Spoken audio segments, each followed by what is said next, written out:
క్రీస్తు పలుకులు అనే యూట్యూబ్ ఛానల్లో హెబ్రీయులకు రాసిన పత్రిక వాక్య ధ్యానాలను వీక్షించే ప్రతి ఒక్కరికి ప్రభు అయిన యేసుక్రీస్తు నామం పేరట ప్రత్యేకమైన శుభాభివందనాలు తెలియచేస్తూ ఉన్నాను. ఈరోజు మనం హెబ్రీయులకు రాసిన పత్రిక 6వ అధ్యాయము 2వ పార్టు మనం 4వ వచనం నుంచి ధ్యానం చేయబోతూ ఉన్నాం.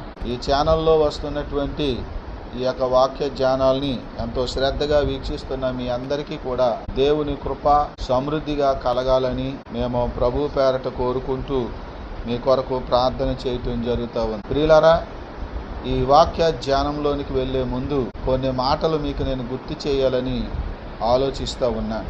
ఏమిటంటే, యేసుక్రీస్తు ప్రభువారు మేఘారూఢుడై మధ్యాకాశానికి ఆయన రాబోతున్నటువంటి సమయము ఆసన్నమవుతూ ఉందని, జరుగుతున్నటువంటి పరిణామాలు వాటిని గుర్తు చేస్తున్నాయని నేను మీకు గుర్తు చేస్తూ ఉన్నాను. యేసు ప్రభువారు రాకడను గురించి ఆయన శిష్యులు ఆయన అడిగినప్పుడు వారికి ఆయన కొన్ని విషయాలు తెలియచేస్తూ వచ్చినప్పుడు అందులో ప్రధానంగా కొన్ని అంశాలు ఆయన చెప్పడం జరిగింది. అవన్నీ కూడా దరిదాపుగా నెరవేరుతూ ఉన్నాయి. అందుచేత యేసుక్రీస్తు ప్రభువారి యొక్క రాకడ సమయము ఆసన్నమైంది అనే విషయాన్ని మీకు నేను జ్ఞాపకం చేస్తూ ఉన్నాను. యేసు ప్రభువారి యొక్క రాకడ ఆసన్నమైతే మరి ఎందుకు మనము జ్ఞాపకం చేసుకోవాలి అని అంటే, ఆయన రాకడకు ముందు భయంకరమైన పరిస్థితులు ఈ భూమి మీద ఉంటాయి కాబట్టి ఆ భయంకరమైన పరిస్థితుల్లో మనము జీవించవలసిన వారిగా ఉంటాం. ఒకవేళ మనం చనిపోకుండా బతికి ఉంటే భయంకరమైన పరిస్థితులు చూడవలసి వస్తుంది. అటువంటి పరిస్థితుల్లో మేము చెబుతున్నటువంటి మాటలు మీరు శ్రద్ధగా వినకుండా మీ మనసుల్లోనికి దేవుని మాటలు రాకుండా వ్యర్థమైపోతే మీరే వ్యర్థమైపోతున్నారన్న సంగతి మీరు అందరూ గుర్తుపెట్టుకోండి. చిన్నలైనా పెద్దలైనా ఎవరైనా చాలా భారంతోనూ హృదయ వేదనతోనూ ఎంతో భయముతోనూ వణుకుతోనూ మేము దేవుని మాటలు మీకు ఎంతో నిస్వార్థముగా సత్యాన్ని మీకు వెల్లడి చేస్తూ ఉన్నాం. స్వప్రయోజనాన్ని ఆశించకుండా మీ ఆత్మల రక్షణే ధ్యేయముగా పెట్టుకుని ఎంతో ప్రయాసతో మేము చెప్తున్న ఈ వాక్య సందేశాలు జాగ్రత్తగా విని మీ ఆత్మీయ జీవితాలను కట్టుకొని మిమ్మల్ని మీరు కాపాడుకోండి. యేసయ్య రాకడ రావాలి అని అనేక మంది కోరుకుంటున్నారు. యేసయ్య రావాలని కోరుకున్న వాళ్ళు నేను కూడా ఒకరిని. కానీ యేసయ్య రాకడ రాకముందు ఈ భూమి మీద 7 బూరలు ఊదబడతాయని లేఖనము తెలియచేస్తుంది. 7వ బూర ఊదబడినప్పుడు అనగా ఆఖరి బూర లేదా కడబూర లేదా దేవుని బూర ఊదబడినప్పుడు యేసు ప్రభువారు ఆకాశ మేఘారుడై ఆయన దిగి వస్తాడు. ఈ 7వ బూర ఊదక ముందు 6 బూరల గురించి చెప్పబడింది. ఈ 6 బూరల్లో ఒక్కొక్క బూర ఊతున్నప్పుడు ప్రపంచవ్యాప్తంగా పరిస్థితులు ఏ విధంగా ఉంటాయో ప్రకటన గ్రంథంలో చెప్పబడింది. ఈ 7 బూరల గురించి మనం పోగొట్టుకున్నాం ఒక ఛానల్. అది ఉంది, ఇప్పటికే ఉంది, కానీ ఆ ఛానల్ ఉన్నటువంటి ఫోను పడిపోవడం ద్వారా ఎవరికో అది దొరికింది. అందుచేత ఆ ఛానల్లో మనం ఎక్కడ లాగిన్ అవ్వకపోవడం వల్ల, దాని పాస్వర్డ్ మర్చిపోవడం వల్ల ఆ ఛానల్ మనం మళ్ళా నిర్వహించలేకపోతూ ఉన్నాం. కానీ యూట్యూబ్లో అది డిలీట్ కాకుండా ఉంది. ఆ ఛానల్ పేరు యేసు ప్రేమ ధ్వజం. ఆ ఛానల్లో మనము ఈ ప్రకటన గ్రంథంలో చెప్పబడిన 7 బూరల గురించి, 7 ముద్రల గురించి, 7 పాత్రల గురించి అనేక విషయాలు చెప్పడం కూడా జరిగింది. ఈ 6 బూరలు ఊదబడతా ఉన్నప్పుడు లోకములో పరిస్థితులు ఏ విధంగా ఉంటాయంటే అంత భయంకరంగా ఉంటాయి. ఆ భయంకరమైన పరిస్థితుల మధ్యన మనము కానీ, మన బిడ్డలు కానీ, మన సంతానం కానీ ఎవరైనా జీవిస్తూ ఉంటే వాళ్ళు ఎలాంటి పరిస్థితులు వాళ్ళు ఎదుర్కోవాలి, ఆ ఎదుర్కొన్నప్పుడు వాళ్ళ విశ్వాసాన్ని ఏ విధంగా కాపాడుకోవాలి, ఎలాగ ధైర్యము చెడిపోకుండా వాళ్ళు కాపాడుకోవాలో పెద్ద ప్రశ్నగా ఉంటుంది. కనుక నేను మీకు జ్ఞాపకం చేస్తున్నా, యేసు ప్రభువారు ఆయన రాకడకి ముందుగా జరిగే కొన్ని పరిస్థితుల్లో యుద్ధాలు జరుగుతాయని చెప్పారు ఆయన. మునుపుడు కంటే భయంకరమైన యుద్ధాలు మనం చూస్తున్నాం. ఇశ్రాయేలు దేశంలో గాజా ప్రాంతంలో ప్రియులారా హమాసు తిరుగుబాటు కారణంగా జరుగుతున్నటువంటి యుద్ధము, అలాగే రష్యా ఉక్రెయిన్ మీద చేస్తున్నటువంటి యుద్ధము, ఇంకా ఆయా దేశాల్లో జరుగుతున్నటువంటి యుద్ధము పరిస్థితులు మనం చూస్తున్నాం. అవి గాజా పరిస్థితి మనం చూస్తుంటే గాజా పెంట కుప్పలాగా మారింది. బిల్డింగులు కూలిపోయి చెత్త కుప్పలాగా మారిపోయింది. ప్రజలు ప్రాణాలను అరచేతిలో పట్టుకుని ప్రాణాలు కాపాడుకోవటం కోసం వాళ్ళు ప్రయాణాలు చేసుకుని వేరే ప్రాంతాలకు వలస వెళ్ళిపోతూ ఉన్నారు. ఇప్పటికే చాలా రోజుల నుంచి యుద్ధం జరుగుతున్నందున తిండి సరిగ్గా దొరక్క, తాగడానికి నీళ్లు సరిగ్గా దొరక్క వాళ్ళ శరీరాలు స్కెలిటన్ లాగా మారిపోయాయి, ఎముకల్లాగా మారిపోయాయి. శరీరం అంతా క్షీణించిపోయి ఎముకలన్నీ బయటికి కనపడుతున్న పరిస్థితిగా కొంతమంది ఉంటూ ఉన్నారు. ఈ పరిస్థితుల మధ్యలో వాళ్ళు ఎంత ఆవేదనకు చెంది ఉంటారు, ఎంత కలవరం పడి ఉంటారు, ఎంత బాధను అనుభవించి ఉంటారు, ఎంత భీతిని వాళ్ళు అనుభవించి ఉంటారో మీరు ఆలోచన చేసుకోండి. మొన్న నేపాల్ దేశంలో మరి ఆ దేశ ప్రజలు వాళ్ళకు ఉపాధి అవకాశాలు లేక యువత చదువుకున్నారు, వాళ్ళకి ఏ జాబులు లేవు. ఏదో ఒక చిన్న జాబ్ అన్నా, చిన్న జీతం వచ్చే జాబ్ అన్నా వాళ్ళకు దొరికితే ఆ పని చేసిన ఏదో బతుకుదాం అనుకుంటే ఆ జాబులు కూడా లేనటువంటి పరిస్థితుల్లో వాళ్ళు రోడ్డు ఎక్కి తిరుగుబాటు చేస్తే నేపాల్ దేశం యొక్క ప్రధాని పారిపోయాడు, ప్రాణాలు అరచేతిలో పట్టుకుని పారిపోయాడు. అక్కడ చాలా నష్టము, గందరగోళం జరిగింది. ప్రియులారా, అక్కడ ప్రజలు చాలా బాధతో ఉన్నారు. ఇటువంటి పరిస్థితులు మనం చూస్తూ ఉన్నాం. మన దేశం యొక్క పరిస్థితి కూడా మనం చూస్తున్నాం. మన దేశం కూడా ఎలా ఉందో, నిరుద్యోగులు ఎలాగ పెరిగిపోయారో, రేపు నేను ఎలా బ్రతకాలి అనేటువంటి ఆలోచనతో ప్రజలు ఎంత భయంతో ఉన్నారో, మేమే ఇన్ని కష్టాలు పడుతుంటే రాబోయే రోజుల్లో మా పిల్లలు ఇంకెన్ని కష్టాలు పడతారు అనేటువంటి విషయాల్ని ప్రజలు లేవనెత్తుతున్నారు, మాట్లాడుతున్నారు. ఆ మధ్యన పిల్లల్ని కనండి, సంతానం తక్కువైపోతుంది, రాబోయే తరానికి యువత తక్కువైపోయేలాగా ఉన్నారు అని కొందరు మాట్లాడుతూ ఉన్నప్పుడు చాలామంది యవనస్తులు పెళ్ళిళ్ళు చేసుకోవడానికి నిరాకరిస్తున్నారంట. చాలామంది పిల్లల కంటానికి నిరాకరిస్తున్నారంట. కారణం ఏంటంటే పోషించబడే అవకాశాలు లేవు కాబట్టి. పరిస్థితులు ఆందోళన కలిగిస్తూ ఉన్నాయి. మేమే ఎన్ని తిప్పలు పడుతున్నామో, మా పిల్లలు, మా సంతానము ఇంకా ఎన్ని తిప్పలు పడతారా అనేటువంటి బాధ ఈనాడు ప్రజల్లో ఎక్కువైపోతూ ఉంది. ఒకవైపున మరి ప్రజలు ఏం చేస్తున్నారంటే ఒక దేశం మీద ఒక దేశము గొడవలైతే ఒక జనం మీద మరొక జనము ఏం చేస్తున్నారు, గొడవలు రేపుతూ ఉన్నారు. జనం మీదకి జనమును, రాజ్యం మీదకి రాజ్యమును లేచును. అక్కడక్కడ భూకంపములు, యుద్ధములు ఇవన్నీ కూడా జరుగుతాయని యేసుప్రభు చెప్పినట్లుగా పరిస్థితులు తీవ్ర స్థాయిలో జరుగుతున్నాయి. మన దేశంలో అయితే కులం, 2 కులాల మధ్యన గొడవలు, 2 మతాల మధ్యన గొడవలు సుచ్చి రేపుతున్నారు. ఎవరు పెడుతున్నారో కానీ పెడుతున్నారు. ఒక కులం మీద ఒక కులం వాళ్ళు గొడవ చేసుకుంటూ ఉన్నారు. అంతగా శాంతి ఉండట్లేదు, ఇంకేమీ లేదు. తెల్లారు లేస్తే మతము, తెల్లారు లేస్తే కులము, ఈ 2 గొడవలతోనే మన దేశం ఎక్కువగా వార్తల్లోకి వస్తూ ఉంది. ఇవన్నీ ప్రజలకు ఆందోళన కలిగిస్తూ ఉంటే ప్రియులారా, కేరళ రాష్ట్రంలో ఒక విచిత్రమైన వ్యాధి బయటపడిందంటే ఏంటంటే మెదడు తినేస్తుందంట. ఏం చేస్తుంది? మెదడు తినేస్తుందంట. కాబట్టి ప్రజలు మృత్యువాత పడిపోయే అవకాశం ఉందని, అప్పటికే 18 మంది, అంతమంది 8 మంది చచ్చిపోయారనే వార్త కూడా వచ్చింది. ఇలాగ చూస్తే తెగుళ్ళు వస్తాయని, కరువు వస్తుందని, యుద్ధాలు వస్తాయని, భూకంపాలు వస్తాయని, ఇలా రకరకాల పరిస్థితులు సంభవిస్తాయని, అప్పుడు అందరూ కూడా ధైర్యము చెడి అందరూ కూడా కూలిపోతారు అనే విషయాన్ని యేసయ్య ముందుగా చెప్పారు. ఇవన్నీ జరిగిన తర్వాత సూర్యుడు తన కాంతినివ్వడు, చంద్రుడు తన కాంతినివ్వడు. సూర్యుడు చీకటిగా మారిపోతాడు, చంద్రుడు రక్తమరణంగా మారిపోతాడు. ఆ తరువాత యేసుక్రీస్తు ప్రభువారి రాకడ మరి వస్తుందనే సంగతి ఆయన చెప్పారు. ఈ పరిస్థితులన్నీ ఇప్పుడు జరుగుతున్నాయి. ప్రియులారా, ఇప్పటికే మరి మూడవ ప్రపంచ యుద్ధము జరిగేటట్లుగా పరిస్థితులు కనపడుతున్నాయి.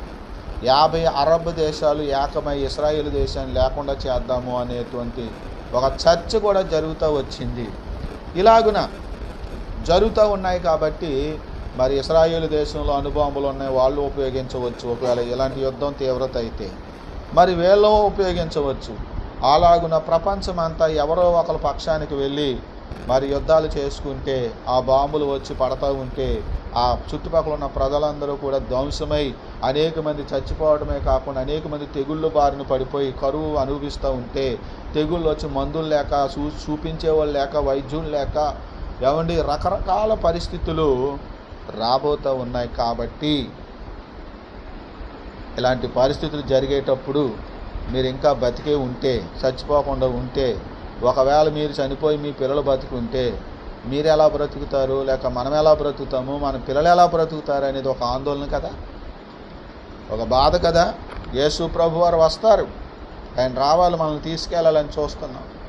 మన దేశంలో మత స్వాతంత్రాన్ని కాలు రాస్తూ ఉన్నప్పుడు అయ్యో ఇలాంటి దౌర్భాగ్యమైన పరిస్థితులు జరుగుతూ ఉన్నప్పుడు ఇంకెందుకు ఈ జీవితం, యేసయ్య వస్తే మనం తీసుకెళ్ళిపోతే బాగుండు అని మనం అనుకుంటున్నాం. మనకు ఆ పరిస్థితులు లేకపోతే యేసయ్య ఇప్పుడే రావాలని మనము అనుకోం. ఏ పరిస్థితి లేకపోతే మత స్వాతంత్రాన్ని కాలు రాయకుండా మత స్వాతంత్రాన్ని ఈ దేశంలో చక్కగా అమలవుతూ ఉంటే మనం యేసయ్య వచ్చేయాలి, మనం తీసుకెళ్ళిపోవాలి అని మనము అనకుండా ఇంకా అలాగే ఉంది మేము. ఎందుకంటే బలవంతంగా మనం సావలేము. ఎవడైనా కొట్టి చంపడానికి కూడా సిద్ధంగా ఉండలేము, అంత ధైర్యము ఉండదు. ఎవరో ఒకరిద్దరు ఎక్కడో కొంతమంది ధైర్యవంతులు ఉండవచ్చు. కనుక ఎవరో కొట్టి చంపేదానికంటే మనకు మనమే చచ్చేదానికంటే ప్రభువే వచ్చి కనురెప్పపాటున ఆయన తీసుకెళ్ళిపోతే ఎంత బాగున్నా అని నిజమైనటువంటి విశ్వాసుల్లో భక్తి కలిగిన వారిలో కొంతమంది ఆలోచించే విధానం. కాబట్టి మీరు 3 పూట్ల చక్కగా తింటున్నారు, కొంతమంది ఏమీ లేదు, శుభ్రంగా టీవీ పెట్టుకుని 4 సీరియల్లో 2 సినిమాలు చూసుకుని హాయిగా పడుకుంటున్నారు. అప్పుడప్పుడు దేవుని మందిరానికి చర్చికి వచ్చి భజన చేసుకుని ప్రార్థన చేసుకుని వెళ్ళిపోతున్నారు. కాబట్టి మీకు ఏమీ అనిపించదు. ప్రమాదం ముంచుకొచ్చినప్పుడు, పరిస్థితులు తారుమారైనప్పుడు అప్పుడు మీ విశ్వాసం నిలకడగా ఇక అసలు ఉండదు. దేవుని యందు మీ విశ్వాసం నిలకడగా ఉండదు. విశ్వాసాన్ని కాపాడుకోవాలి. ఏం చేయాలి? మనం పొందినటువంటి విశ్వాసాన్ని కాపాడుకుంటేనే కానీ మన నిత్య జీవంలో అడుగు పెట్టలేం, పరలోకంలో అడుగు పెట్టలేం.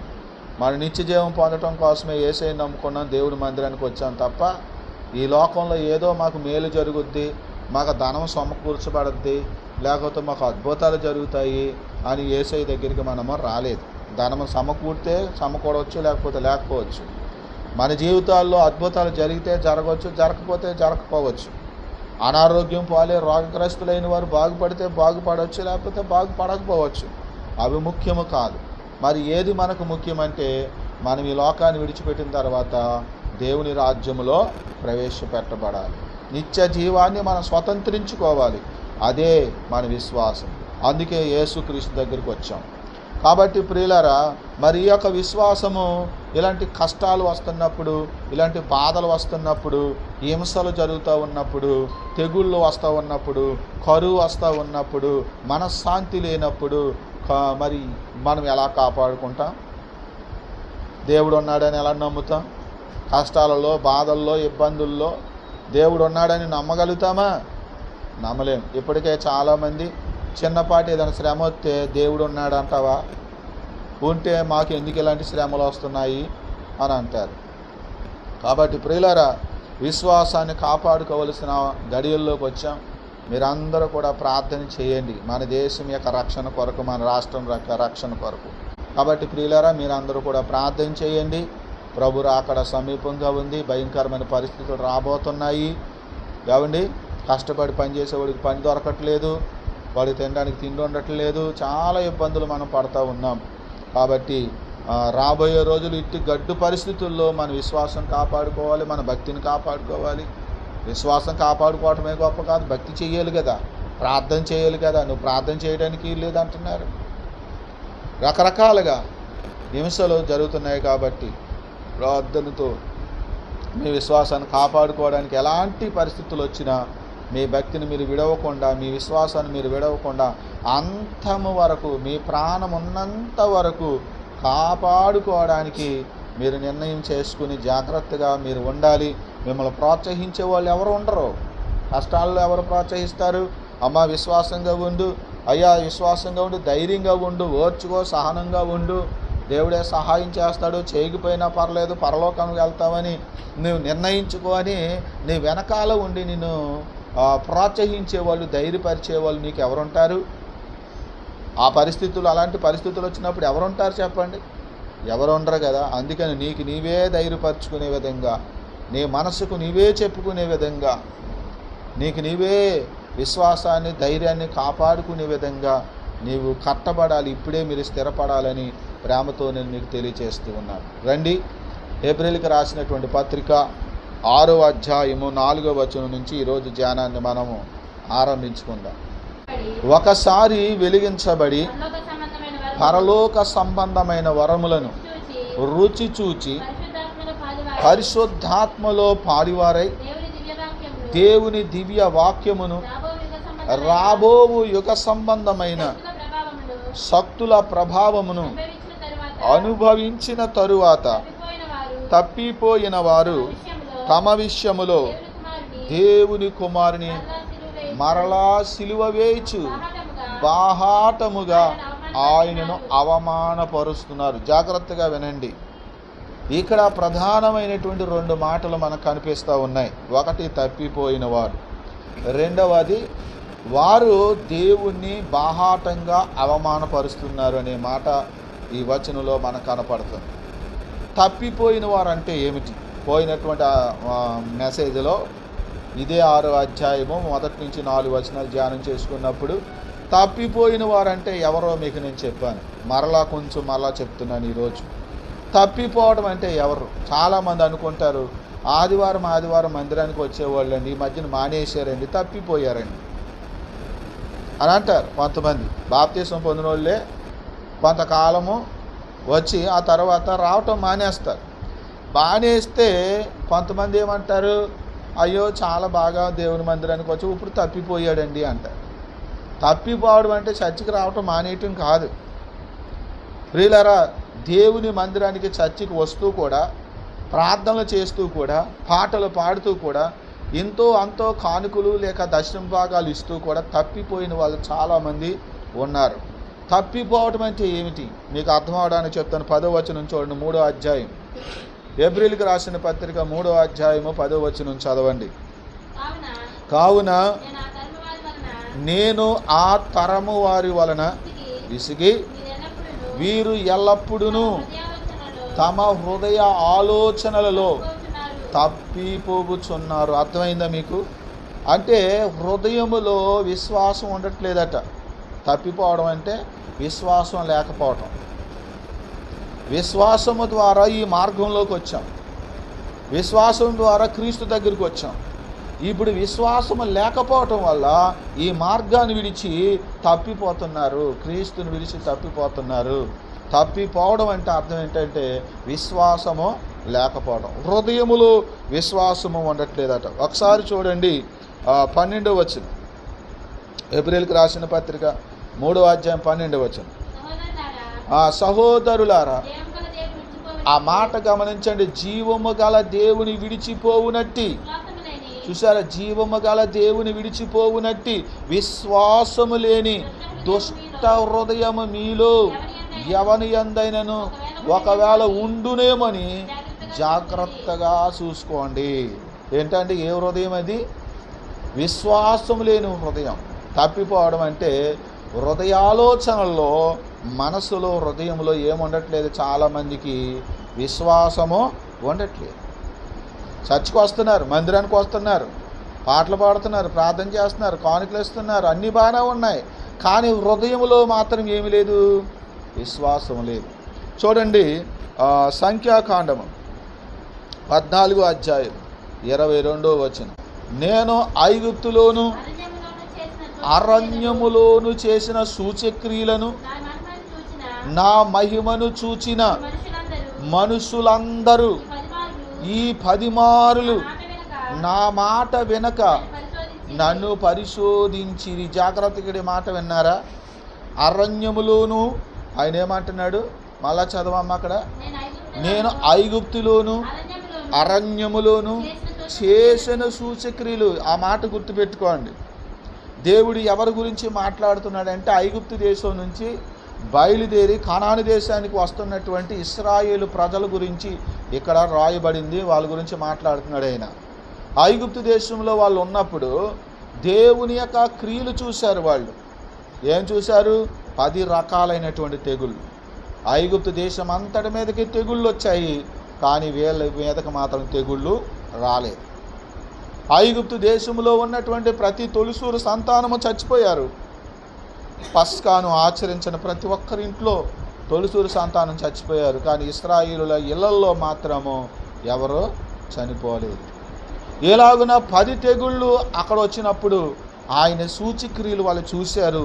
దేవుని చేసిన కార్యాలు వాళ్ళు అనుభవించి మేలు పొందుకున్నారు. అయినా వాళ్ళకి ఏం లేదంట? విశ్వాసం లేదు. అరణ్యంలోకి వచ్చినప్పుడు ఎర్ర సముద్రాన్ని పాయలుగా చేయటం చూశారు. బండలో నుంచి నీళ్లు రప్పించడం చూశారు. ఒక నీటి ఊట చేదు నీళ్లు ఉంటే అందులో ఒక చెట్టు కొమ్మ తెచ్చి వేయగానే అది మంచినీళ్ళుగా మారిపోవటం చూశారు. ఆకాశంలోంచి మన్నా కురిపించబడినప్పుడు ఆ మన్నాని తిన్నారు, భుజించారు, అది చూశారు. పూరేళ్లను దేవుడు సముద్రం మీద గాలి రప్పించి ఆ గాలి ద్వారా పూరేళ్లను వాళ్ళ వాకట్లోకి వచ్చి పడేటట్లుగా చేసి వాళ్ళకు మాంసాహారాన్ని ఇచ్చినటువంటి దేవుని అద్భుతమైన కార్యాన్ని వాళ్ళు చూశారు. అరణ్యంలో ఏ తేలు వాళ్ళను కొట్టకుండా, ఏ పాము వాళ్ళను కొట్టకుండా కాపాడటం వాళ్ళు చూశారు. ఎంతో బలిష్ఠులైనటువంటి రాజులు వాళ్ళని ఎదుర్కోవడానికి వచ్చినప్పుడు ఆ రాజుల చేతుల్లో నుంచి దేవుడు వాళ్ళని కాపాడటము చూశారు. ఇలాగ ఎన్నెన్నో అద్భుతాలు చూశారు. అయినా 10 మారులు వాళ్ళు హృదయములో దేవుడి మీద వాళ్ళకి ఏం లేదంట? విశ్వాసం లేదు. మేలులు పొందుతున్నారు కానీ విశ్వాసం లేదు. వీళ్ళే తప్పిపోయారంటే ఈ తప్పిపోయిన వారిని నూతనపరచడం అసాధ్యము. ఈ తప్పిపోయిన వారు దేవుని అవమానపరుస్తున్నారంట. మనలో కూడా చాలామంది ఆశీర్వదించబడుతున్నారు. ఒకప్పుడు మన పరిస్థితి ఏంటి?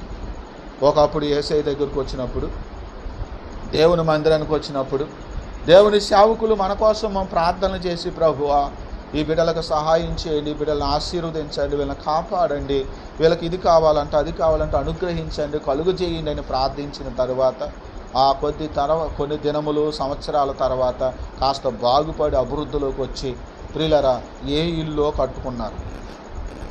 ఏం చేశారు? ఏ ఇల్లు కట్టుకున్నారు. తన కూతురుకో కొడుకో పెళ్లి చేస్తున్నారు. కానీ అప్పుడు ఏం చేస్తున్నారండి? ఇంతకాలము దేవుడి సన్నిధిలో నడిచి, ఇంతకాలము దేవుడు చేసిన అద్భుతాలను చూసి మేలులను పొందుకున్న వీళ్ళు ఏం చేస్తున్నారు? గృహప్రవేశానికి ఏం పెడుతున్నారు చెప్పండి? ముహూర్తం పెడుతున్నారు. అంటే వీళ్ళు ఏం చేస్తున్నారంటే, ఓ దేవుడా, యేసయ్యా నువ్వు కాస్త పక్కకు ఉండవయ్యా. ఏంటి? నువ్వు కాస్త పక్కకుండు. ఇప్పుడు దాకా బాగానే కాపాడావు, దీవించావు, ఆశీర్వదించావు. ఓ ఇల్లు కట్టుకున్నాము, లేదా పిల్లలు పెరిగి పెద్దవాళ్ళు అయ్యారు, వాళ్ళకి మంచి సంబంధం కుదిరింది, వాళ్ళకు పెళ్లి చేసుకుంటున్నాం.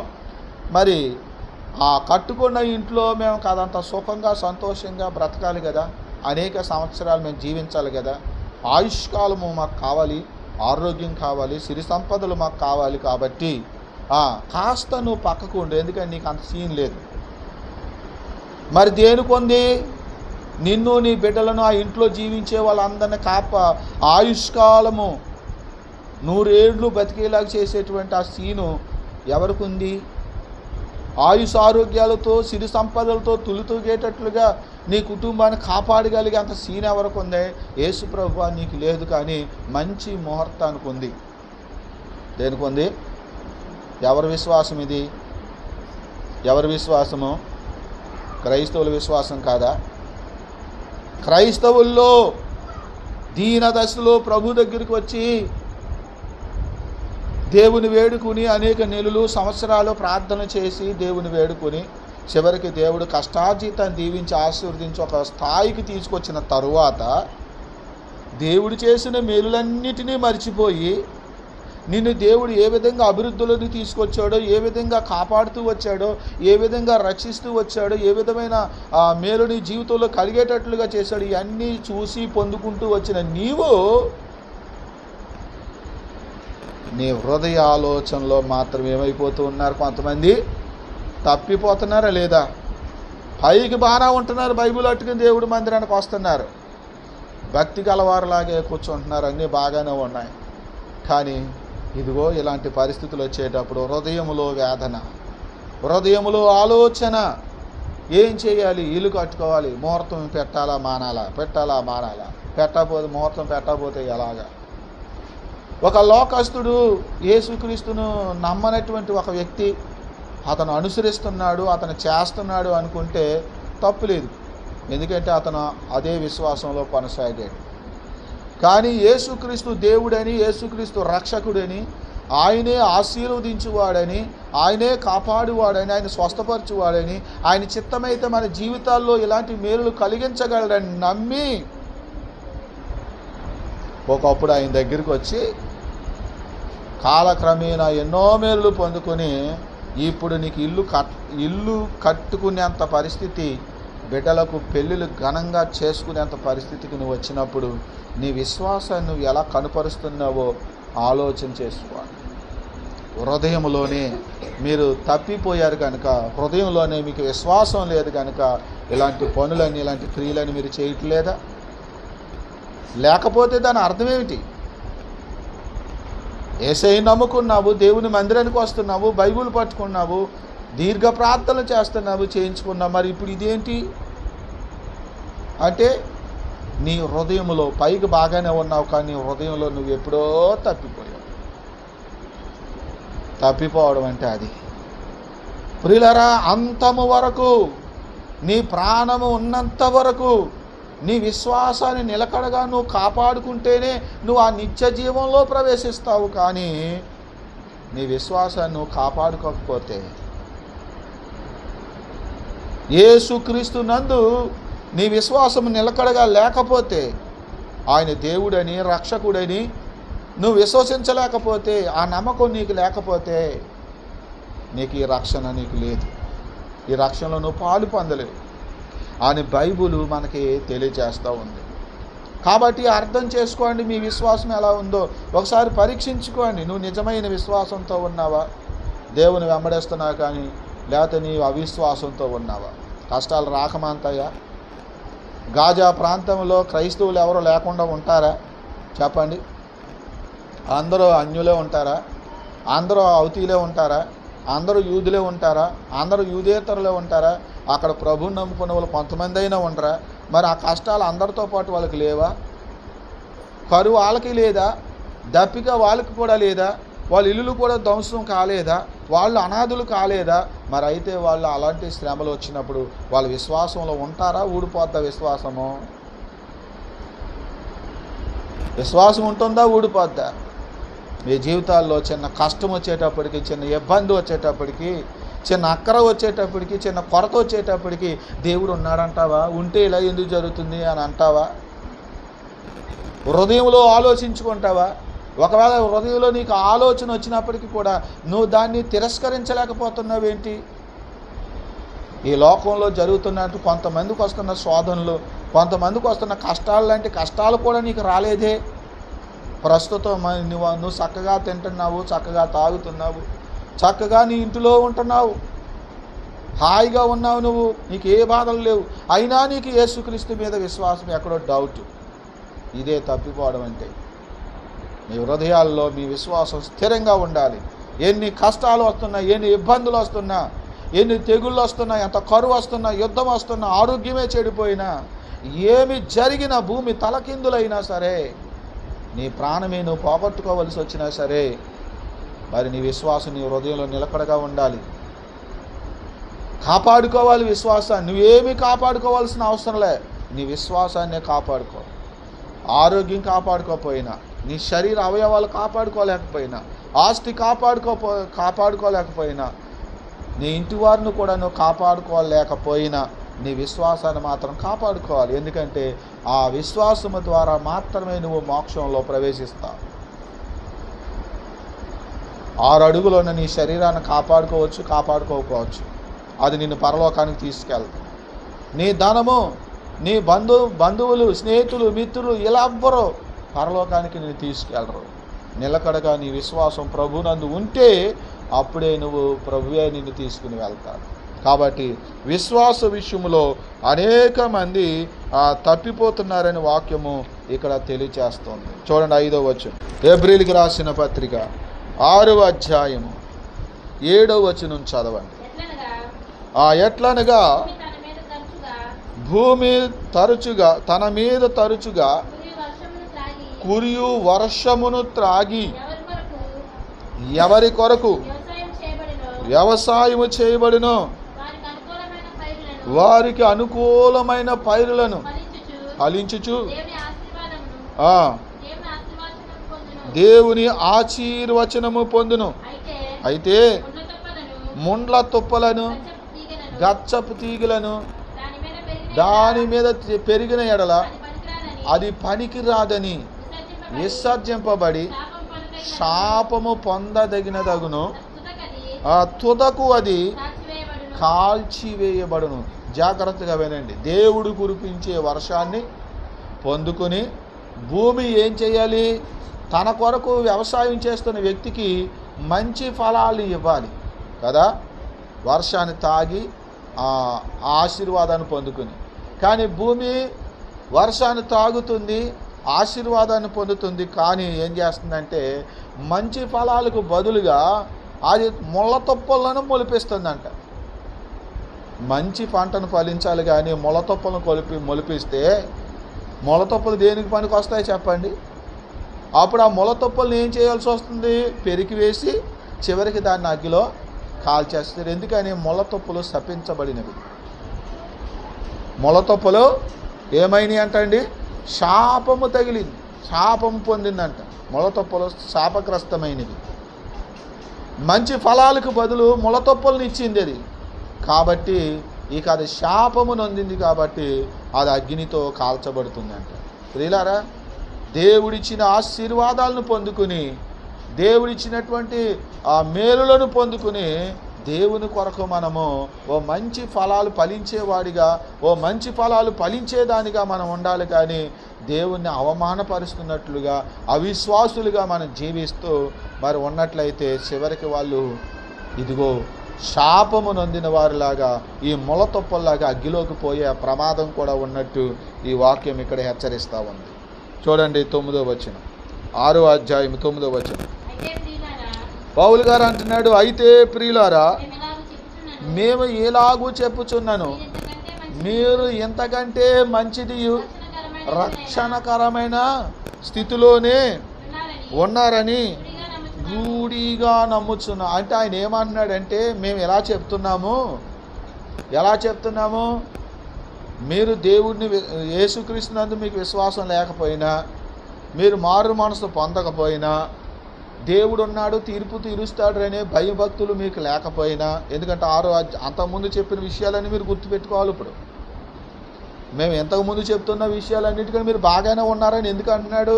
1వ అధ్యాయం నుంచి ఏ విషయాలు చెప్పాడో అవన్నీ మన మనసులోకి వచ్చేయాలి. ఏం చెప్పాడో, ఎలా ఉండాలన్నాడో, ఎలా ఉండకూడదన్నాడో అవన్నీ మన మనసులోకి వచ్చేయాలి. వచ్చినప్పుడు మనకి ఏం తెలుస్తుంది?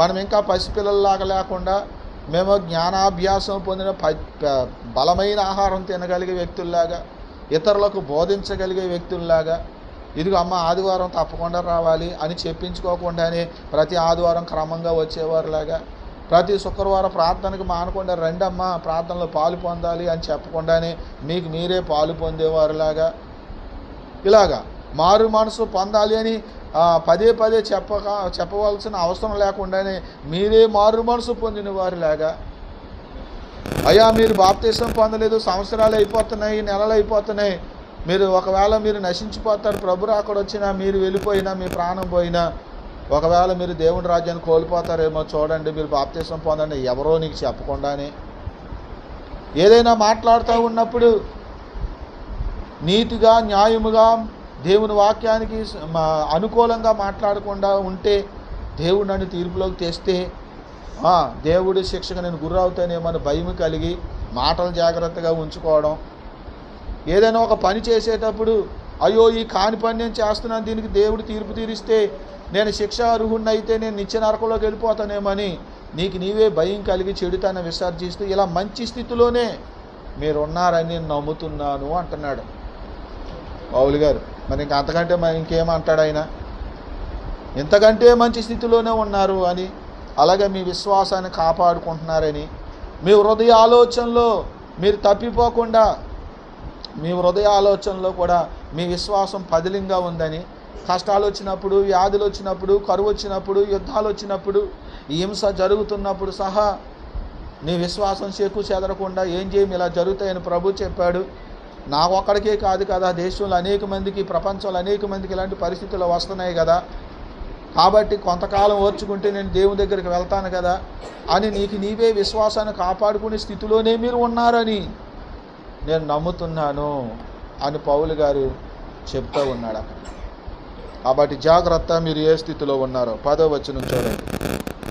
మీరు చేసిన కార్యమును మీరు పరిశుద్ధులకు ఉపచారము చేసి ఇంకనూ ఉపచారము చేయుచుండు చేత తన నామమును బట్టి చూపిన ప్రేమను మరుచుటకు దేవుడు అన్యాయస్తుడు కాదు. ఇక్కడ ఈ మాటలో పరిశుద్ధులకు ఉపచారము చేయటం అనేటువంటి మాట ఉంది. ఏంటండి? పరిశుద్ధులకు ఉపచారం చేయటం. పరిశుద్ధులకు ఉపచారం చేయటం అంటే ఏమిటి అనే విషయాన్ని ఇక్కడ మనం గమనించాలి. వాక్యము దేని గురించి చెప్తున్నదో చూడండి. పరిశుద్ధులకు ఉపచారం చేయటం అంటే ఏంటో మత్తయి సువార్త. మీరు పరిశుద్ధులకు ఉపచారం చేస్తున్నారు అంటే మీరు ఎంతో ఖర్చు పెడుతున్నారు, ఎంతో ప్రయాసపడుతున్నారు. మీ ప్రయాసను మరుచుటకు దేవుడు అన్యాయస్తుడు కాదు, మీకు దేవుడు రెట్టింపు దానికి ప్రతిఫలాన్ని మీకు ఇస్తాడు అన్నట్టుగా ఈ వచనంలో 10వ వచనంలో ఆయన చెప్పాడు. కాబట్టి ఉపచారం అంటే ఏమిటో మనం చూద్దాము. 25వ అధ్యాయము 44వ వచనం చూడండి. అందుకు వారును, ప్రభువా మేమెప్పుడు నీవు ఆకలి కొనుట ఉండుట అయినను, దప్పిగొనుట ఉండుట అయినను, పరదేశివై ఉండుట అయినను, దిగంబరివై ఉండుట అయినను, ఆ రోగువై ఉండుట అయినను, శరసాలలో ఉండుట అయినను చూచి నీకు ఉపచారము చేయకపోతిమని ఆయనను అడిగిరి. అర్థమైందా మీకు? ఈ వచనం మరలా చదువుకోండి కావాలంటే. ఉపచారం అంటే ఏమిటి అంటే భోజనము పెట్టడం. పరదేశిగా ఉన్నప్పుడు నీకు ఎందుకు అంత భయము? నేను ఒంటరివాడిని, ఒంటరిదాన్ని అని భయపడుతున్నావా? మేము మీకు తోడుగా ఉన్నామని ధైర్యం చెప్పడం. ఆకలితో ఉన్నప్పుడు ఆహారం పెట్టడం. ఒంటరిగా ఉన్నప్పుడు ధైర్యాన్ని ఇవ్వటం. ఒకవేళ శరసాల్లో వేయబడితే శరసాలకు వెళ్ళి వాళ్ళని ధైర్యపరచటం. వస్త్రహీనులుగా ఉంటే వాళ్ళకి వస్త్రాలను ఇవ్వటం. ఇలాగున ఈ పనులన్నిటికీ అర్థం ఏంటంట? ఉపచారము. ఏంటండి? ఉపచారము చేయటం. ఉపచారము చేశారంట. మీరు పరిశుద్ధులకు ఉపచారము చేసి ఇంకానూ ఉపచారము చేయుచున్నందున దేవుడు మరుచుటకు అన్యాయస్తుడు కాదు అన్నాడు 10వ వచనంలో. పరిశుద్ధులు ఎవరో? పరిశుద్ధులు అంటే దేవుని సేవకులు. ఎవరండి? దేవుని సేవకులు. సంఘము దేవుని సేవకులకు ఉపచారం చేయటం సువార్త పనిలో. చూడండి, ఇంకా ముందుకు పోతే మీకు చెప్తాను. అక్కడ మార్కు సువార్త 1వ అధ్యాయము 29వ వచనం. వెంటనే వారు సమాజ మందిరములో నుండి వెళ్ళి యాకోబుతోను యోహానుతోను సీమోను ఆంద్రేయ అను వారింట ప్రవేశించిరి. ఆ సీమోను అత్త జ్వరముతో పడి ఉండగా వెంటనే వారు ఆమెను గూర్చి ఆయనతో చెప్పిరి. ఆయన ఆమె దగ్గరకు వచ్చి ఆమె చేయి పట్టి ఆమెను లేవనెత్తాను. అంతటా జ్వరము ఆమెను వదలిను గనుక ఆమె వారికి ఉపచారము చేయసాగేను. అర్థమైందా? సీమోను గారి యొక్క అత్త అంటే పేతురు ఉన్నాడు కదా, సీమోను పేతురు యేసుప్రభు వారి శిష్యుల్లో. ఆ సీమోను గారి యొక్క భార్య తల్లి అన్నమాట సీమోను గారి అత్త, పేతురు గారి అత్త. ఆమె జ్వరంతో పడి ఉందంట. వీళ్ళు ఆ ప్రాంతానికి ఆ ఇంటికి వెళ్ళినప్పుడు ఆమె జ్వరంతో పడి ఉందన్న సంగతి యేసయ్యకి చెప్తే యేసయ్య వెళ్ళి ఆమె చేయి పట్టుకుని ఆమె లేవనెత్తితే ఆమె జ్వరం ఆమెని విడిచిపోయింది. జ్వరం విడిచిపెట్టగానే ఆమె ఏం చేస్తుంది? వారికి ఉపచారం చేయ మొదలుపెట్టింది. వారికి ఉపచారం చేయ మొదలు పెట్టడం అంటే ఏంటి? వీళ్ళు ఎక్కడి నుంచి వచ్చారు? వీళ్ళు యేసుప్రభు వారితో పాటు 12 మంది శిష్యులు. ఆ 12 మందిలో శిష్యులు అల్లుడైన పేతురు గారు కూడా, సీమోను గారు కూడా ఉన్నాడు అక్కడ. వీళ్ళందరికీ ఏం కావాలి? ఇప్పుడు ఎక్కడి నుంచో వచ్చారు, ఏం కావాలి? బువ్వ కావాలి, బువ్వ వండి పెట్టాలి. దేవునికి స్తోత్రం. కాబట్టి జ్వరంతో పడి ఉన్న ఆమె జ్వరం తగ్గగానే దిగ్గున లేచి ఆమె ఏం చేస్తుంది? ముందు వాళ్ళకు వంట తయారు చేసి పెడుతుంది. అది మనం చేస్తాం అలాగా? దైవ సేవకులకు వంట చేస్తామా? మన కోటాలో పెళ్ళిళ్ళు పెట్టుకున్నప్పుడే దైవ సేవకులకి ఎంత కూర వండి పెట్టలేకపోతున్నామా? ఏదో ఏట మాసమో లేకపోతే ఇంకో మాసమో తెచ్చి వండక్కర్లేదు.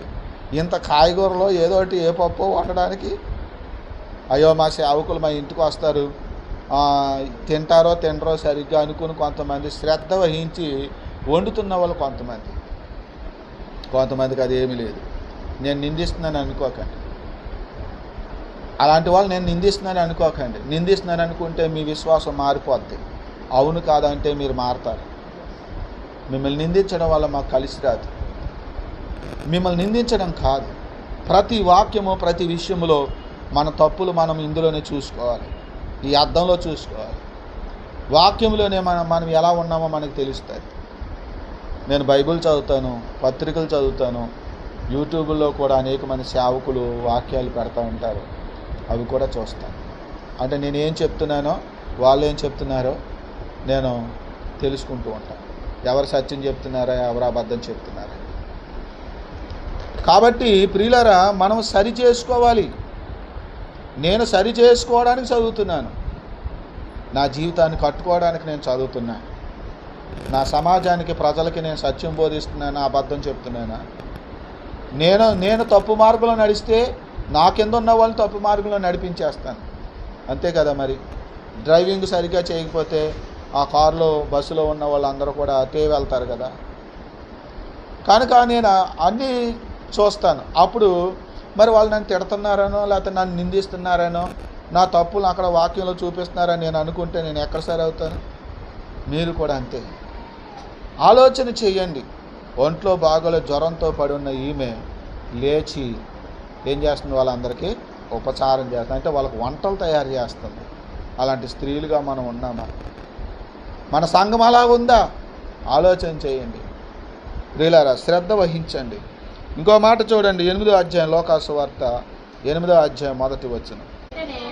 వెంటనే ఆయన దేవుని రాజ్య సువార్తను తెలుపుచు ప్రకటించుచు ప్రతి పట్టణములోను ప్రతి గ్రామములోను సంచారము చేయుచు 12 మంది శిష్యులను అపవిత్రాత్మలను వ్యాధులను పోగొట్టబడిన కొందరు స్త్రీలను అనగా 7 దెయ్యములు వదలిపోయిన మగ్దలేని అనబడిన మరియాయు, హేరోదు యొక్క గృహ నిర్వాహకుడగు పూజా భార్యాయు, యోహన్నాయు, సూసన్నాయు వారితో కూడా ఉండిరి.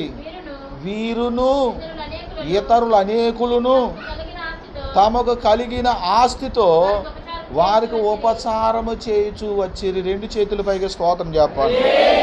ఈ వచనము పెద్ద వచనం. ఈ విషయాలు మీకు అందరికీ అర్థమవదు, కానీ నేను అర్థమయ్యేలా చెప్తాను, జాగ్రత్త వినండి. యేసు ప్రభు వారును ఆయన శిష్యులు 12 మందిని కలిపితే ఎంతమంది అండి? 13 మంది. ఈ 13 మంది ఆయా గ్రామాలు ప్రాంతాలు తిరిగి సువార్త ప్రకటించుచు ఈ ప్రాంతానికి వచ్చారట. ఈ ప్రాంతానికి వచ్చినప్పుడు అక్కడ 7 దెయ్యాలు వెళ్ళగొట్టబడిన మధ్యలేని మరియాయు, కూజా భార్యాయు, మరి ఇంకా అనేక మంది ఉన్నారు అక్కడ. వాళ్ళందరూ కలిపి ఏం చేశారంట, తమకున్న ఆస్తిలో నుంచి కొంత తీసుకొచ్చి ఎక్కడి నుంచో సువార్త ప్రకటించుకుంటూ వచ్చారే. ఎవరు వచ్చారు? సువార్త ప్రకటించుకుంటూ ఎవరు వచ్చారు? యేసు ప్రభువును ఆయన శిష్యులైన 12 మంది కలిపితే ఎంతమంది? ఆ 13 మందికి వీళ్ళే తమ ఆస్తిలో నుంచి కొంత తీసుకొచ్చి వాళ్ళకి భోజనాలు వండిపెట్టి వాళ్ళ అవసరాల కోసం వాళ్ళు ఏం చేస్తున్నారంట, ఉపచారము చేస్తున్నారు. అది ఉపచారం అంటే. పరిశుద్ధులకు ఉపచారము చేయటం అంటే యేసు ప్రభువుకి ఆయన శిష్యులకు ఉపచారం చేస్తున్నారు. మరి ఎక్కడెక్కడో సువార్త ప్రకటించి వస్తున్నారు. వీళ్ళకి ఉద్యోగం లేదు, వీళ్ళకి వ్యాపారం లేదు, వీళ్ళకి పని లేదు. మరి తినడానికి ఎక్కడి నుంచి వస్తుంది? ఎక్కడి నుంచి వస్తుంది? ఒకవేళ ఎవరైనా కొన్ని కానుకలు ఇస్తే ఒకవేళ ఉంటాయి. ఏ ఊరి నుంచి అన్యజనుల ప్రాంతానికి వెళ్ళినప్పుడు అక్కడ విశ్వాసులు ఉండరు. మరి వాళ్ళు ఏం తింటారు? వాళ్ళు ఎక్కడ బస చేస్తారు? అక్కడ ఏ ఇంట్లో అద్దెకు దిగుతారు? వాళ్ళు డబ్బులు ఉండాలా, టయానికి భోజనం ఉండాలా. వీళ్ళే కట్టెలు తెచ్చుకుని, వీళ్ళే గిన్నెలు తెచ్చుకొని, వీళ్ళే వంట చేసుకుని, వార్పు చేసుకుని తిని తేరిన తర్వాత ఆ తరువాత వీళ్ళు వెళ్ళి సువార్త ప్రకటించాలంటే ఎంత దూరం వెళ్తారు? ఎంతమందికి ప్రకటిస్తారు? కనుక సువార్త ప్రకటిస్తున్నటువంటి యేసయ్యకే కానీ, యేసయ్య శిష్యులకే కానీ ఉపచారం చేయటం అవసరమయ్యింది కదా. ఉపచారం చేశారు వాళ్ళంతా, వాళ్ళకి పరిచర్య చేశారు, వాళ్ళకు భోజనాలు వండి పెట్టడం. మీకు ఆ మధ్యన పాస్టర్ అమ్మగారు చెప్పిన ఒక సాక్ష్యం మీకు గుర్తుందా? సేవకులు ఉపవాస కోటాలప్పుడు, ప్రత్యేకమైన కోటాలప్పుడు వాళ్ళ నాన్నగారు కొంతమంది సేవకులను తీసుకొచ్చినప్పుడు 2 రోజులు 3 రోజులు కోటాలు, అప్పుడు 4-5 రోజులు కోటాలు జరిగేవి. ఇప్పుడైతే 2 రోజులే జరుగుతున్నాయి. ఎవరు చూసినా 2 రోజులే పెట్టుకుంటున్నారు.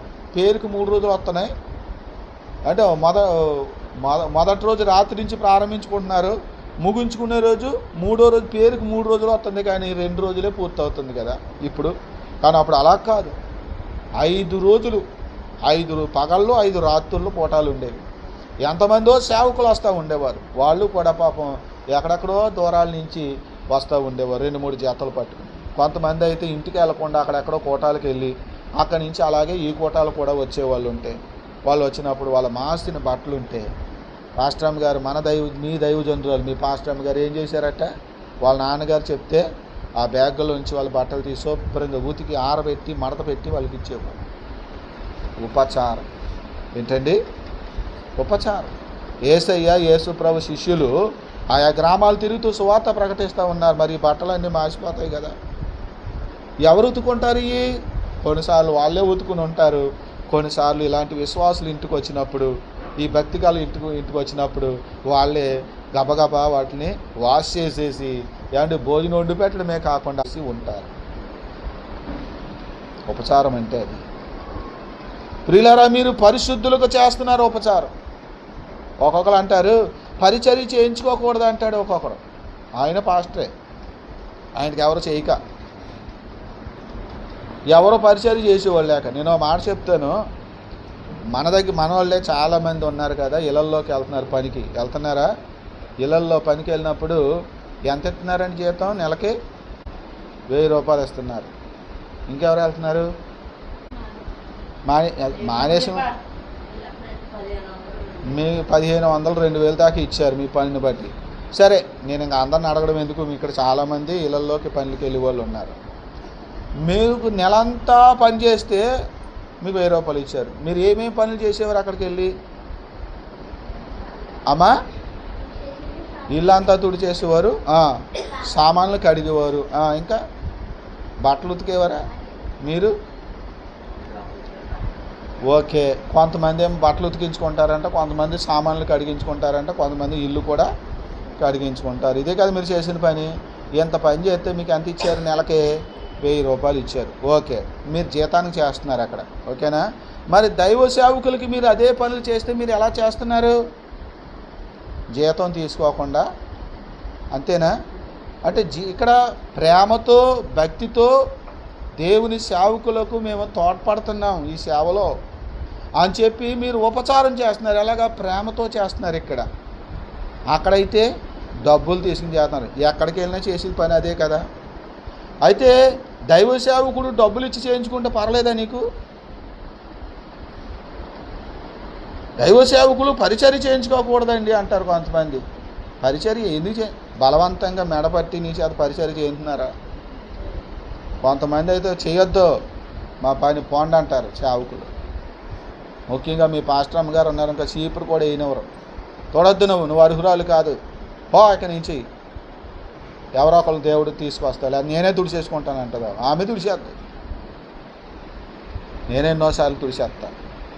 ఆవిడ మన బ్రాంచ్ దగ్గరికి వెళ్ళినప్పటికీ జనాలు రావడానికి ముందుగా వెళ్ళిపోతాను. నేను వెళ్ళిపోయి ముందుగా నేను తాళం తీసుకుని లోపలికి వెళ్ళిపోయి అంతే చీపురు తీసి శుభ్రం తుడిచి వచ్చినట్టుగా పరకాలు కుర్చీలు అనేసి రెడీగా పెట్టి కూర్చుంటారు. ఆ తర్వాత వస్తారు.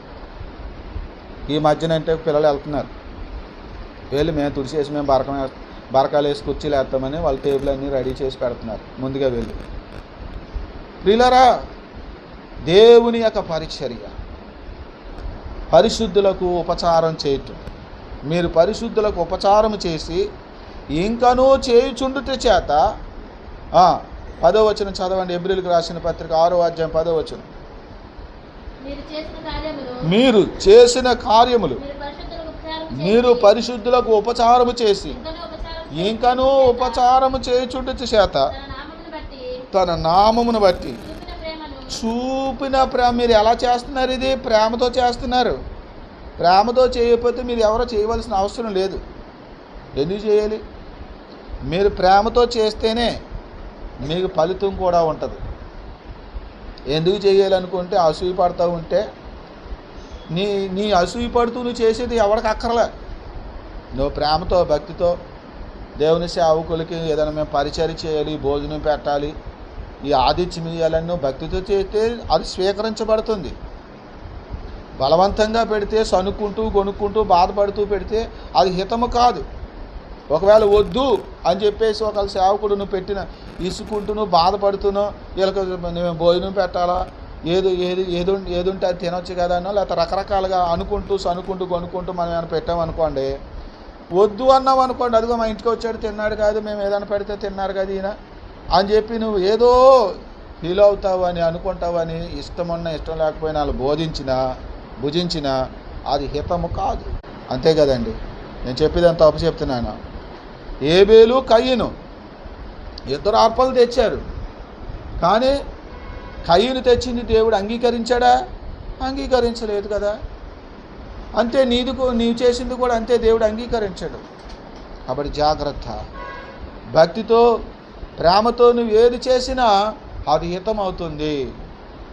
నీకు భక్తి లేనప్పుడు ప్రేమ లేనప్పుడు నువ్వు ఏ పని చేయవలసిన అవసరమో లేదు. గుర్తుంచుకోండి. ఒక కానుకైనా సరే దేవునికి ఇచ్చేటప్పుడు ప్రేమతో భక్తితో నువ్వు ఇస్తేనే అది హితమవుతుంది. నీకు ప్రేమ లేనప్పుడు, నీకు భక్తి లేనప్పుడు, నీకు విశ్వాసం లేనప్పుడు నీకు కానుక కూడా అవసరమో లేదు. బిడ్డలారా, ఆలోచించండి. అది దేవుడు అంగీకరించడు, సేవకులు కూడా అంగీకరించరు. కానీ తీసుకోకపోతే మేము ఎత్తే తీసుకోలేదు అని చెప్పి 4 భుజాన్ని వేసుకుంటారు కొంతమంది. ఇచ్చిన తర్వాత తీసుకోకపోతే ఒక బాధ.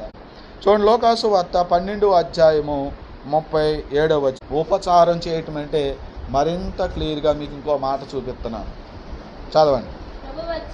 ప్రభు వచ్చి ఏ దాసులు మెలకుగా ఉండుట కనుగొనునో ఆ దాసులు ధన్యులు. అతడు నడుము కట్టుకొని, అంటే రుమాలు నడానికి ఎలా కట్టుకొని, దాసులు ఏం చేస్తారంటే అండి నడానికి ఎలా కట్టుకుంటారని ఇళ్ళల్లో పనిచేసేవాళ్ళు. కొంతమంది వంటలు వండుతారు కదా ఇళ్ళల్లోనూ, మీరైతే బట్టలు ఉతికేసి వచ్చేస్తున్నారు, మీరైతే గిన్నెలు తోమేసి ఇల్లు కడిగేసి వచ్చేస్తున్నారు, మీరు తుడిచేసి వచ్చేస్తున్నారు. కానీ కొంతమంది ఇళ్ళల్లోనే ఉండిపోతారు, శాశ్వతంగా ఉంటారు నెలల తరబడి, సంవత్సరాల తరబడి. వాళ్ళు ఏం చేస్తారు, వాళ్ళ కుటుంబానికి భోజనం వాళ్ళే వడ్డించాలి.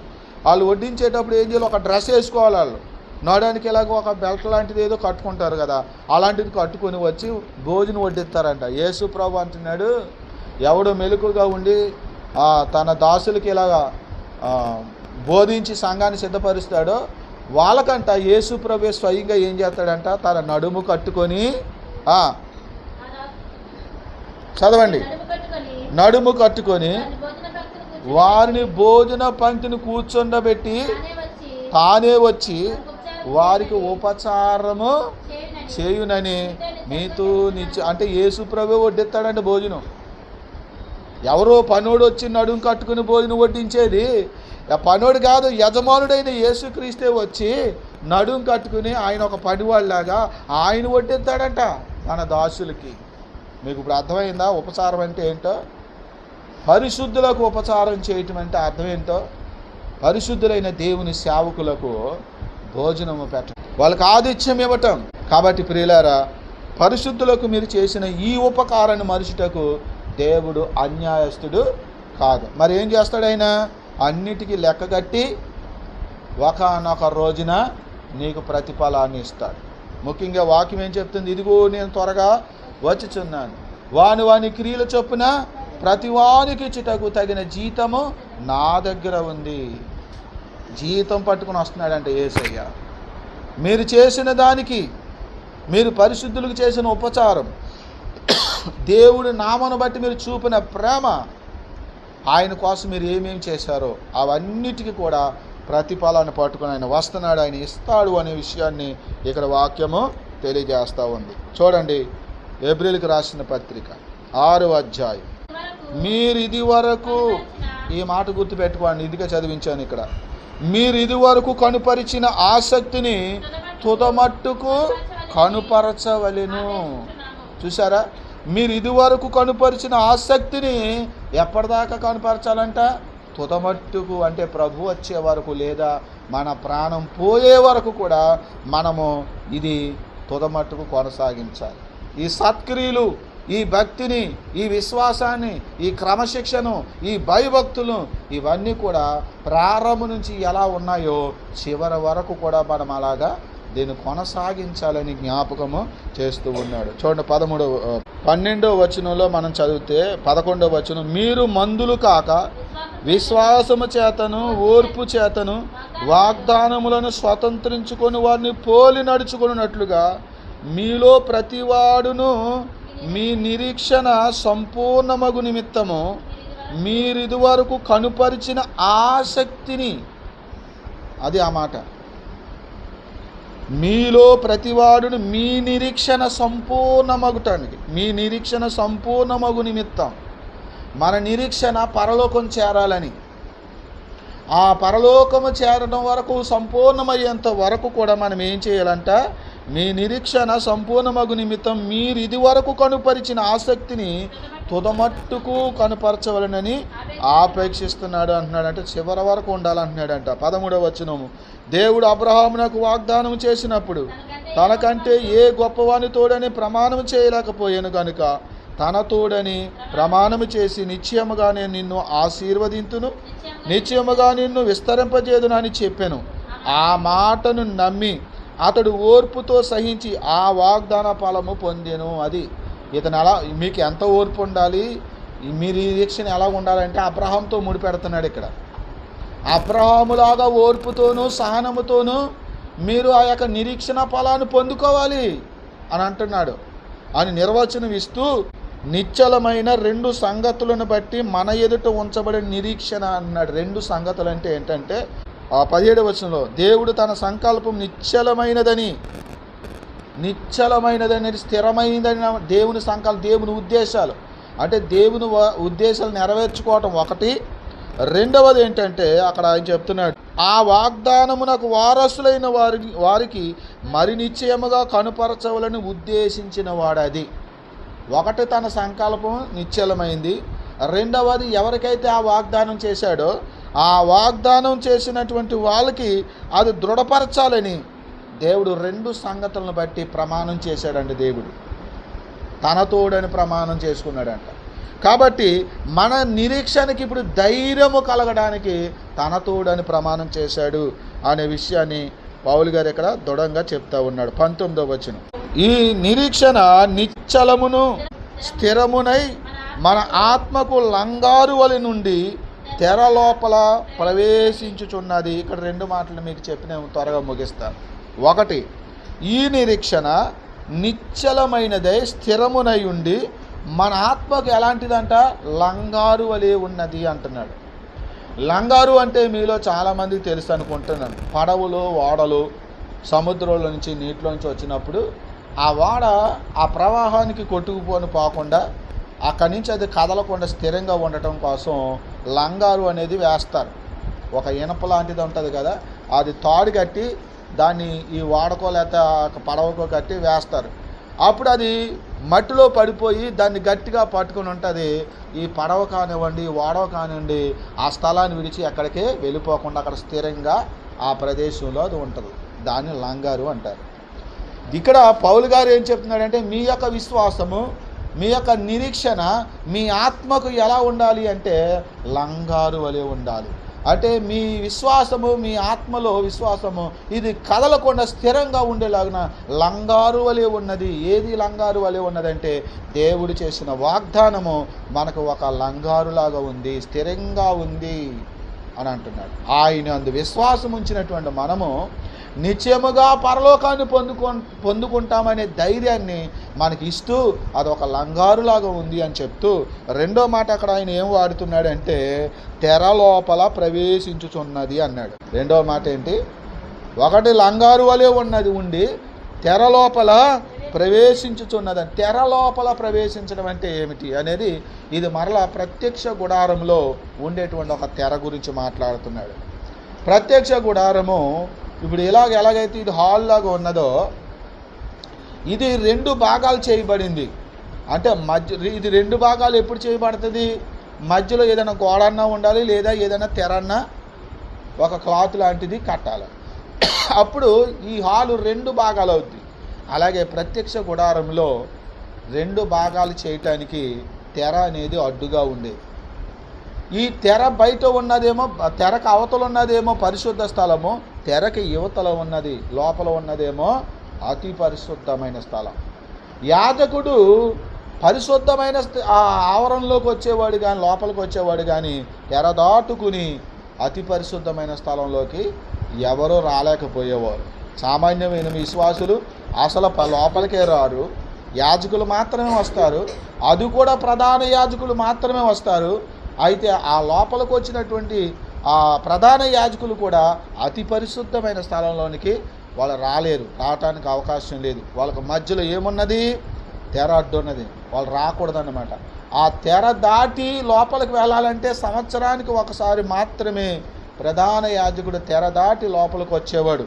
ఎప్పుడు? తన కోసము, ప్రజలందరి కోసము పాప పరిహారార్థ బలి, దహన బలి అర్పించుకుని శుద్ధి చేసుకుని సంవత్సరానికి ఒకసారి లోపలికి వచ్చి దేవుని సన్నిధిలో ధూపం వేసేవాడు. ఇది తెర అంటే. ఇప్పుడు ఆ తెర లోపల ప్రవేశించుచున్నది అంటున్నాడు ఇక్కడ. దేవునికి స్తోత్రం. యేసుప్రభు వారు చనిపోయినప్పుడు ఈ తెరే పైనుంచి చిరిగిపోయిందంట, పైనుంచి కిందకి చిరిగిపోయింది. కాబట్టి ఇప్పుడు ఆ తెర దాటి లోపలికి వెళ్ళే అవకాశము దక్కింది. అప్పుడు వరకు తెర అడ్డుగా ఉండేది. చాలా విచిత్రం కదా. కింద నుంచి ఎవరైనా ఇలా చింపేస్తే అనడానికి లేదు. బైబిల్లో ఏం రాయబడింది? పై నుంచి కిందకి చిరిగింది. యేసయ్య సిలువలో మరణము పొందినప్పుడు, తండ్రి నా ఆత్మని నీ చేతికి అప్పగించుకున్నాను పలికి తన ప్రాణాన్ని విడిచినప్పుడు పెద్ద భూకంపం వచ్చింది. ఆ తరువాత దేవాలయంలో ఉన్న తెర పై నుంచి కిందకి చిరిగిపోయిందని మత్తయి రాశాడు. దేవునికి స్తోత్రం. అంటే ఇప్పుడు అడ్డు తొలగించబడింది. ఎందుకు తొలగించబడింది? అందరి కొరకు యేసుక్రీస్తు మరణమై తన రక్తాన్ని ధారపోసి ప్రాయశ్చిత్తం చేశాడు. కాబట్టి దేవునికి మనుషులకు మధ్యగా అడ్డుగా ఉన్న ఆ అడ్డు తెర తొలగించబడింది. ఆ అడ్డు తెరే పాపమనే అడ్డు తెర. ఏంటండి? పాపమనే అడ్డు తెర. మనము దేవుణ్ణి కలవకుండా, దేవుని సన్నిధికి రాకుండా, దేవునితో మనము సమాధాన పడకుండా ఇంతకాలము యేసుక్రీస్తు మరణించక పూర్వము ఆ పాపం అనేది ఒక అడ్డు తెరలాగా అది ఉంటూ వచ్చింది. ఎప్పుడైతే యేసుప్రభు సిలువలో మన కొరకు ప్రాణం పెట్టాడో, ఆయన ప్రాయశ్చిత్తం పూర్తి చేశాడో, అప్పుడు అడ్డు తెర చిరగబడింది, పైనుంచి చిరిగిపోయి ఇప్పుడు అవతలకి దేవుని సన్నిధి, లోపల ఉన్న దేవుణ్ణి కలుసుకోవడానికి, దేవుని సన్నిధికి ప్రవేశించే గొప్ప భాగ్యము దక్కింది. పౌలు గారు ఇక్కడ ఏమంటున్నాడు అంటే, ఇదిగో తెర లోపల ప్రవేశించుచున్నది ఆ యొక్క నిరీక్షణ అని చెప్పి పౌలు గారు ఇక్కడ జ్ఞాపకం చేస్తూ 20వ వచనంలో ఆయన అంటున్నాడు, నిరంతరము మెల్కీషెదెకు క్రమం చొప్పున ప్రధాన యాజకుడైన యేసు అందులోనికి మనకంటే ముందుగా మన పక్షమున ప్రవేశించెను. దేవునికి స్తోత్రం కలుగాలి. ఎందులో ప్రవేశించాడంటే మన ప్రధాన యాజకుడైనటువంటి యేసుక్రీస్తు, మెల్కీసెదెకు యొక్క క్రమములో వచ్చినటువంటి యేసుక్రీస్తు వారు ఎందులో ప్రవేశించారంట? తెర లోపల ప్రవేశించారంట. అంటే దేవుని సన్నిధిలో ప్రవేశించాడంట. ఎవరికంటే ముందుగా? మనందరికంటే ముందుగా ఆయన దేవుని సన్నిధిలో ప్రవేశించాడు. ఆ తెర చెరగబడింది, ద్వారము తెరవబడింది. యేసుక్రీస్తు వారు తెర లోపల ప్రవేశించి దేవుని సన్నిధికి వెళ్ళి మన పక్షాన ఆయన ప్రవేశించాడని రాయబడింది. ఇప్పుడు ఎవరు ప్రవేశిస్తారు? ముందు మన ప్రభు అయిన యేసుక్రీస్తు ప్రవేశించాడు. మన కొరకు అక్కడ ఆయన విజ్ఞాపన చేస్తున్నాడు. చివరి వరకు మన విశ్వాసాన్ని కాపాడుకుని, మన పరిశుద్ధతను, మన నీతిని, మన భక్తిని, మన యథార్థతను కాపాడుకుని అంతవరకు మనం నిలకడగా ఉండగలిగితే యేసయ్య వెనకాల మనం కూడా ఆయన సన్నిధిని, పరలోకంలో మహామహుడగు దేవుని సన్నిధికి మనం చేరగలుగుతామని పౌలు గారిని ఇక్కడ దృఢపరుస్తూ మనందరికీ చెప్తున్నారు. కాబట్టి ప్రియులారా, ఈ నిరీక్షణ కాపాడుకోండి, మీ పరిశుద్ధతను కాపాడుకోండి, మీ విశ్వాసాన్ని కాపాడుకోండి, మీ భక్తిని కాపాడుకోండి. ఎన్ని శ్రమలు వచ్చినా, ఎన్ని ఇబ్బందులు వచ్చినా, ఎన్ని పరిస్థితులు తారుమారవుతున్నా మీ హృదయాల్లో మాత్రం విశ్వాసము చెక్కు చెదరనివ్వకండి. ప్రభువా యేసుక్రీస్తు వారా, మీరు కొంచెం పక్క తప్పుకోండి అయ్యా, ముహూర్తం నన్ను కాపాడుతుందయ్యా, అయ్యా నా జాతకం నన్ను కాపాడుతుందయ్యా అని ఇట్లాంటి అవిశ్వాసులుగా మీరు ఉండకండి. ఏమొచ్చిందో, ఏ కీడొచ్చిందో, ఎవరు చూపు పడిందో, ఎవడు చెడుపు చేశాడో, ఏదో చేశాడేమో అని అనుకుని అవిశ్వాసులు కాకండి. దేవుడికి సమస్తము సాధ్యము. ఎవడు చూపు పడినా దాన్ని తొలగించగలిగే సమర్థుడు. ఏ చెడ్డ చూపులు, విషసూపులు, వెలిసూపులు, మోహసూపులు, ఈర్ష, మత్సరము, అసూతో కూడి చూపులు, వాడి ప్రభావం ఏది కూడా మన మీద పడకుండా ఆయన మనకు రక్షకుడు. ఏ తెగులు వచ్చినా, ఎవడు ఏ చేతబడి చేసినా, నీకు వాస్తు పనికి వచ్చిన, వాస్తు పనికి రాకపోయినా, ఏమొచ్చినా ఆయనే మనల్ని కాపాడే సమర్థుడు. ఆయన కాపాడకపోతే, ఆయనే విడిచిపెడితే నిన్ను కాపాడేవాడు ఎవడో ఉండడు. ఇది గుర్తుపెట్టుకోండి. దేవుడికి అసాధ్యమైనది ఏదీ లేదు. ఆయన అనుమతిస్తేనే ఏదైనా మన జీవితంలోకి వస్తుంది. ఆయన అనుమతి లేకపోతే నీ తలలో ఉన్న ఒక ఎంట్రుకు కూడా ఊడి పడదని ఆయన చెప్పాడు. మీరు పిచ్చుకల కంటే శ్రేష్ఠులు అని చెప్పాడు. పిచ్చుకలకి ఎంతో విలువిచ్చాడంట. 2 కాసులకి 5 పిచ్చుకలు అమ్మబడతాయి. అయినను వాటిలో ఒకటి కూడా దేవుని సెలవు లేకపోతే నేల పడదు, కూలదు. వీడు తుపాకెట్టి కాల్చినా, ఏట్ల బారు ఇచ్చుకొని కొట్టినా ఆ గురి తప్పుద్ది, అది ప్రాణం నిలుపుకుంటా. దేవుని చిత్తం ఉంటే కాపాడితే, ఆయన చిత్తమైతేనే అది నేలను పడుతుంది. దేవునికి స్తోత్రం. కనుక దేవుని చిత్తమైతేనే ఏదైనా జరుగుతుంది. కాబట్టి నేను ఎందుకు భయపడాలి అని స్థిరంగా ఉండండి. కొన్నిసార్లు శ్రమలకు మనల్ని దేవుడు అనుమతిస్తే, ఒకవేళ అది దేవుని చిత్తం అనుకుని మనం శ్రమలు సహించుకోండి. దేవుడే కొద్ది కాలం తర్వాత దాని నుంచి మనల్ని విముక్తులు చేస్తాడు. ముఖ్యంగా మనకు మోక్షము, పరలోకము దేవుడు అనుగ్రహిస్తాడని మీరు గుర్తుపెట్టుకోండి. ప్రభు రాకడ సమీపంగా ఉంది. ప్రజలు శ్రమలు అనుభవిస్తున్నారు. మీ దాకా వచ్చే వరకు మీకు తెలియకపోతే బిడ్డలారా, మీరు చాలా గందరగోళం అయిపోతారు. ఒకసారి లోకం ఎలా ఉందో చూసుకుంటూ ఉండండి. ధైర్యం తెచ్చుకోండి, ప్రార్థన చేయండి. ప్రభు వచ్చే వరకు మనము, మన కుటుంబం, మన బిడ్డలు, క్రైస్తవ సమాజము కూడా కాపాడబడి మరి ఈ దేశం అంతా క్షేమంగా ఉండి, మనము, మన రాష్ట్రము, మన దేశంలో ప్రజలందరూ కూడా సౌఖ్యంగా ఉండి, ఏ విధమైన గొడవలు, భేదాలు లేకుండా ఉండి మన పరలోకంలో ప్రవేశించడానికి దేవుడే సహాయం చేయలాగున దుష్టులు పన్నుతున్నటువంటి పన్నాగాల్ని దేవుడు చెదరగొట్టి, బిడలారా మన దేశాన్ని, మన ప్రజలను, అలాగే క్రైస్తవ విశ్వాసులను కాపాడులాగన అనుదినము, ప్రతిదినము మీ ప్రార్థనలో దేవునికి విజ్ఞాపన చేయండి. దేవుడు తప్పకుండా సహాయం చేస్తాడు. దేవుడు ఈ మాటలు మీ అందరి వెనుకల్లో దీవించి ఆశీర్వదించి కాపాడునుగాక. ప్రార్థన చేసుకుందాం.